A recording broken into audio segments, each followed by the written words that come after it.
All of a sudden it was boom. Passengers rocked aboard this train moments after it collides with a boxcar. Dozens treated at the crash scene while the so-called walking wounded make their way to safety. My head went into the seat and my knees went into the seat, and then my tooth went into my lip. I saw blood everywhere, had cuts everywhere, blood.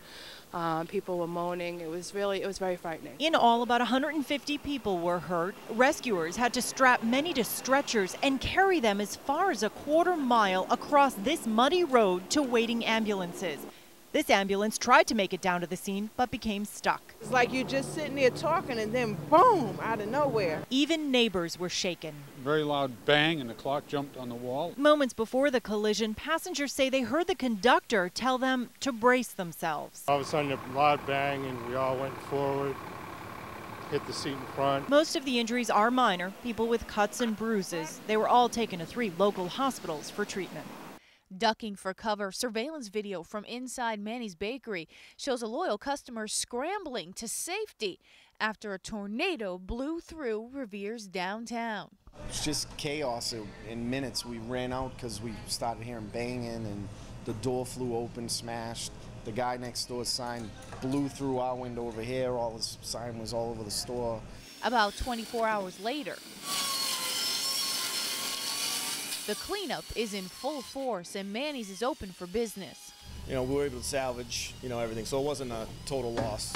And, like I said, we stayed all night, got everything back up and running, and, now we're just trying to make some sense of today.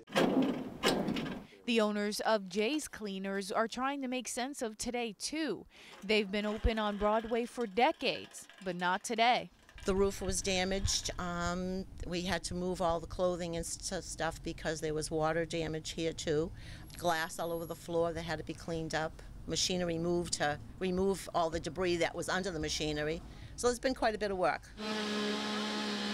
Homeowners like June Lewis have quite a bit of work to do too after yesterday's tornado. Biggest project is right here, my beautiful yard. June was lucky none of the trees in her yard hit the house.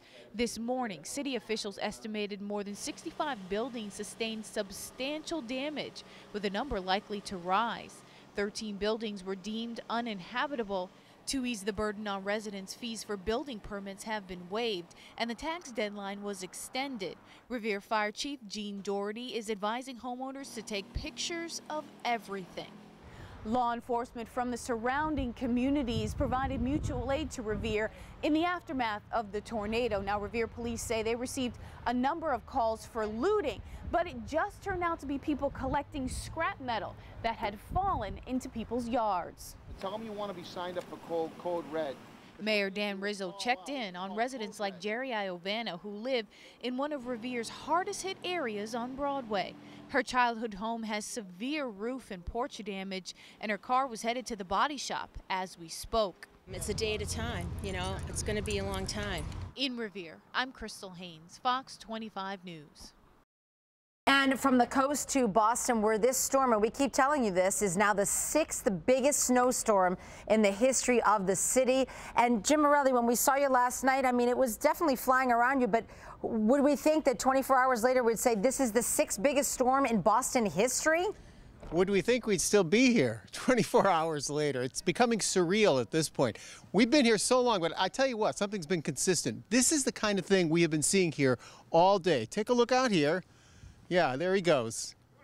Yeah, he blew his moment of fame. We got parking bans in effect. It is difficult to get around. It's dangerous to drive, but we have definitely found lots of people who are loving it. By early morning, a foot of snow covered Boston Common, and the great blizzard of 2015 wasn't nearly done yet. We're expecting the snow to continue to 1 a.m. with accumulations through 4 a.m. in the morning. As bands of heavy snow roared through the city, residents spilled into the only thing half plowed, the streets. It's really cold, but this is incredible though. I don't know, I'm having a lot of fun and it's good not having school. The snow seemed to trip everyone's stir-crazy wire. So before you went outside and you put it on, did you kind of like look in the mirror and say, I don't know if I can do this? I actually wore it just last week to go skiing, so I believed I could do it, and I did do it. If you're going to be in the street, just be conscious that we got a lot of heavy equipment moving around, and we don't want anyone hurt. Late afternoon, Boston Mayor Marty Walsh stressed the serious nature of the storm. We still have out in the street right now 700 plows and pieces of equipment out there actively clearing major arteries and secondary roads. We're using snow farms in the Seaport area, in Dorchester, and in High Park. By nightfall, the snow intensity picked back up, visibility dropped, and the winds increased. Hey guys, hello! But the fun didn't stop. A carnival atmosphere for blizzard newbies. Oh my God, it's the best thing ever. I've never seen snow before this year. Where are you from? California. And natives alike. Hitting the stairs, got the snow day tomorrow, it's great. Boston's beautiful, Patriots are gonna win the Super Bowl. Yeah. Great times, we're ready for some fun. Many others ready for the cleanup.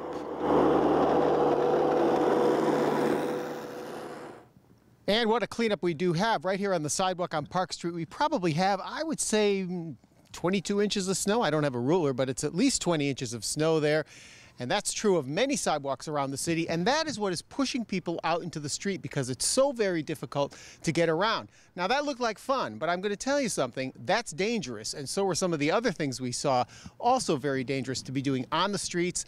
Officials in the city are very concerned people are on the street and not paying attention to the fact a plow could be behind them.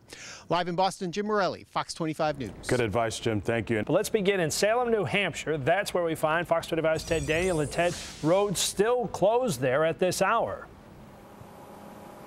Like this one right here, Mark. We traveled all over the Merrimack Valley tonight, and we didn't find any widespread damage, but there are a number of isolated spots, especially near the Massachusetts line. Just down the road here, behind the truck, there is a down power line, and crews are working hard to restore power to a number of people on this street, and they are not the only ones working hard tonight.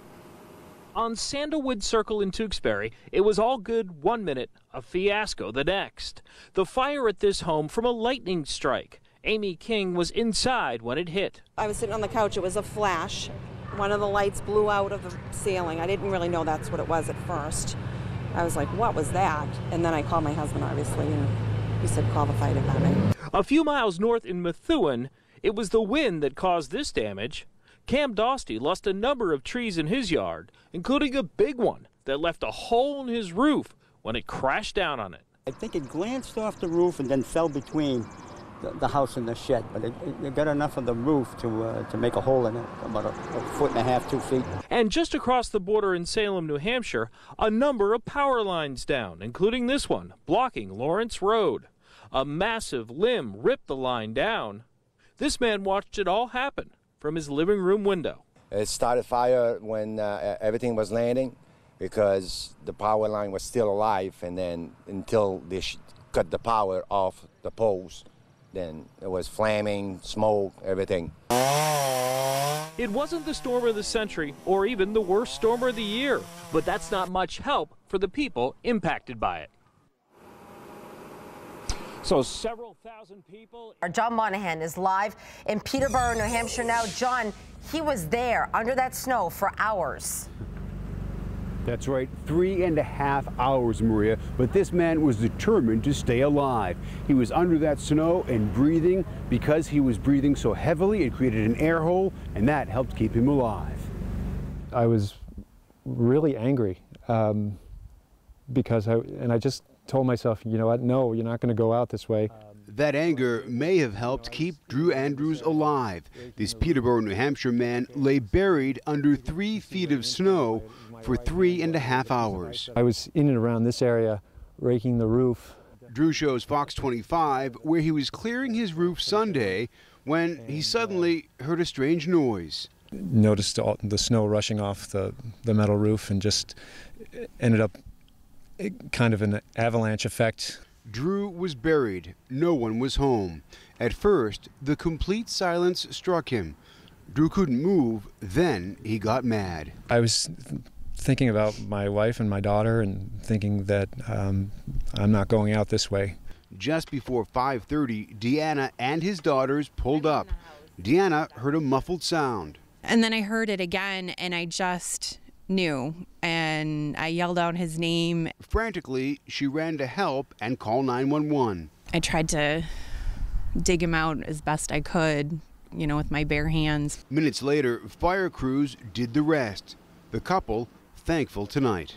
And, you know, I'm glad that I'm here.